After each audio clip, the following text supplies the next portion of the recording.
नमस्कार। आज हम बात कर रहे हैं कुछ ऐसे विचारों पर जो सदियों पुराने हैं। हाँ, लेकिन आज भी उतने ही शायद ज्यादा जरूरी लगते हैं। बिल्कुल। ये भगवान गौतम बुद्ध के कुछ अनमोल वचन हैं। एक संग्रह मिला हमें भगवान बुद्ध के अनमोल वचन नाम से। तो कोशिश ये है कि इन विचारों में थोड़ा उतरें, देखें कि जीवन के लिए क्या सबक मिलता है। हाँ, ये समझना कि आज के समय में इनकी क्या प्रासंगिकता है। हाँ, बुद्ध जिनका जन्म लुम्बिनी में हुआ और जिन्होंने बौद्ध धर्म की नींव रखी, उनके शब्द हमें सोचने पर मजबूर करते हैं। जरूर, तो कहाँ से शुरू करें? चलिए सबसे पहले वो बात लेते हैं कर्म वाली। बुद्ध कहते हैं कोई भी व्यक्ति अपने कर्मों से महान बनता है, जन्म से नहीं। ये कितनी कितनी बड़ी बात है आज भी, है ना? बहुत बड़ी बात है। ये सीधे सीधे हमारे हाथ में कंट्रोल देती है। मतलब आपकी पहचान आपके काम है, आपकी पैदाइश नहीं। सही। और इसी के साथ वो क्रोध पर भी बहुत जोर देते हैं। कहते हैं मनुष्य का सबसे बड़ा शत्रु है। हाँ, क्रोध। और ये दिलचस्प है क्योंकि ये एक आंतरिक शत्रु है। बाहरी दुश्मनों से लड़ना शायद फिर भी आसान हो, पर अपने ही क्रोध पर काबू पाना ये असली चुनौती है। और ये शायद उस विचार से भी जुड़ता है कि भाई आप जैसा सोचते हैं आप वैसे ही बनते हैं। अच्छा, कैसे? मतलब अगर आप अपने विचारों को कंट्रोल कर सकते हैं, खासकर नेगेटिव विचारों को जैसे क्रोध, तो आप एक तरह से अपनी रियलिटी बदल रहे हैं। वचन 14 भी यही कहता है, विचारों को बदलकर जीवन बदला जा सकता है। ये सब आत्मनियंत्रण की ही बात है। हाँ, आत्मनियंत्रण। और ये मुझे अगले पॉइंट पर लाता है, संतोष। एक वचन है, जो व्यक्ति थोड़े में ही खुश रहता है, सबसे अधिक खुशी उसी के पास होती है। सुनने में तो बहुत अच्छा लगता है। लगता तो है, पर आज की दुनिया में जहां इतनी दौड़भाग है, भविष्य की चिंता है, इसे अमल में कैसे लाया जाए? मुश्किल सवाल है, पर शायद इसका जवाब बुद्ध के ही एक और विचार में है।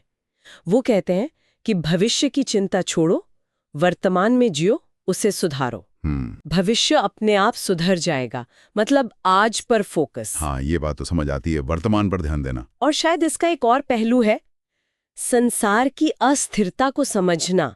एक वचन है ना, इस संसार में कुछ भी स्थायी नहीं है, इसलिए कभी अहंकार न करें। ओह हाँ, ये भी बहुत गहरा है। जब हम ये समझ लेते हैं कि सब कुछ बदल रहा है, कुछ भी टिकने वाला नहीं है, तो शायद थोड़े में खुश रहना आसान हो जाता है।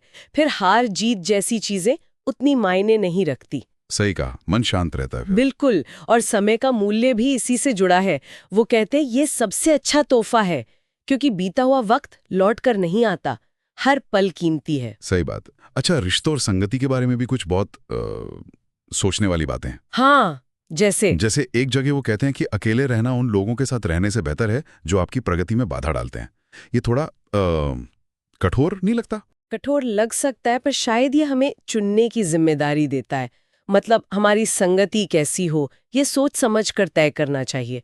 क्या वो हमें बेहतर बना रही है या नीचे खींच रही है? गुणवत्ता पर जोर है, मात्रा पर नहीं। बिल्कुल। और एक और बात आपने कही थी, स्वयं से प्रेम वाली। अगर आप सच में स्वयं से प्रेम करते हैं तो आप कभी दूसरों को दुख नहीं पहुंचा सकते। हाँ, इसका क्या मतलब है? मुझे लगता है इसका मतलब है आत्मस्वीकृति। जब आप खुद को जैसे हैं वैसे स्वीकार करते हैं, अपनी अच्छाई बुराई के साथ, तो आप दूसरों के प्रति ज्यादा सहिष्णु, ज्यादा करुणामयी हो जाते हैं। अच्छा। दूसरों को दुख देना अक्सर हमारी अपनी अंदरूनी कमी या दुख से आता है ना? और अच्छी संगति की पहचान भी बताइए, जिसके साथ रहने से विचार शुद्ध हो। हाँ, ये भी एक पॉइंट था। और शब्दों के बारे में भी, कि शांति लाने वाला एक शब्द हजारों खोखले शब्दों से बेहतर है। बिल्कुल। कम बोलो पर सार बोलो। विवेक और सत्य पर भी काफी जोर है। जैसे वो कहते हैं, बुद्धिमान व्यक्ति प्रशंसा या आरोपों से विचलित नहीं होता, जैसे चट्टान हवा से। ये स्थिरता कहाँ से आती होगी? शायद सत्य को जानने और उस पर टिके रहने से। एक बहुत मशहूर वचन है, 3 चीजें ज्यादा देर तक छिप नहीं सकती, सूर्य, चंद्रमा और सत्य। हाँ, सुना है। तो जब कोई सत्य के साथ होता है तो बाहरी बातें उसे हिला नहीं पाती। और ये उस चेतावनी से भी जुड़ता है कि भाई अंधविश्वास से बचो, शिक्षा पर ध्यान दो, वरना आदमी मानसिक गुलाम बन जाता है। ज्ञान ही विवेक लाता है। बिल्कुल। अच्छा, एक और जरूरी बात, स्वास्थ्य। अपने शरीर को स्वस्थ रखना आपका कर्तव्य है। हाँ, ये बहुत सीधी और जरूरी बात है। क्या ये सिर्फ शारीरिक स्वास्थ्य है या इसका कुछ और मतलब भी है? मुझे लगता है दोनों जुड़े हुए हैं। वचन में ही आगे है कि स्वस्थ शरीर में ही शांत मन रहता है। ओह हाँ। तो एक शांत मन जो इन सब शिक्षाओं को समझ सके, अमल में ला सके, उसके लिए स्वस्थ शरीर एक तरह से बुनियाद है।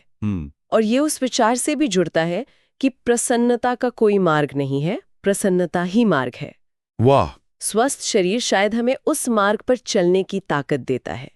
तो अगर हम सार देखें तो कर्म का महत्व, आत्मनियंत्रण, संतोष, वर्तमान पर ध्यान, बदलाव को स्वीकारना, अच्छी संगति, सच बोलना, विवेक और स्वास्थ्य, ये सब मिलकर एक बेहतर जीवन का नक्शा बनाते हैं। हाँ बिल्कुल, एक तरह से जीवन जीने की गाइडलाइंस हैं ये। और एक आखिरी विचार है जिस पर शायद श्रोता सोच सकते हैं। बताइए। एक वचन है, विश्वास के बिना प्रेम असंभव है और प्रेम के बिना ईश्वर का मिलना भी असंभव है।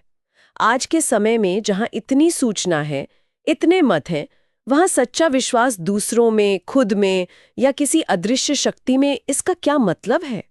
सोचने वाली बात है। और ये विश्वास प्रेम और समझ से कैसे जुड़ता है, इस पर मनन करना दिलचस्प हो सकता है। बिल्कुल। इसी विचार के साथ मुझे लगता है आज की हमारी ये चर्चा यहीं समाप्त करते हैं।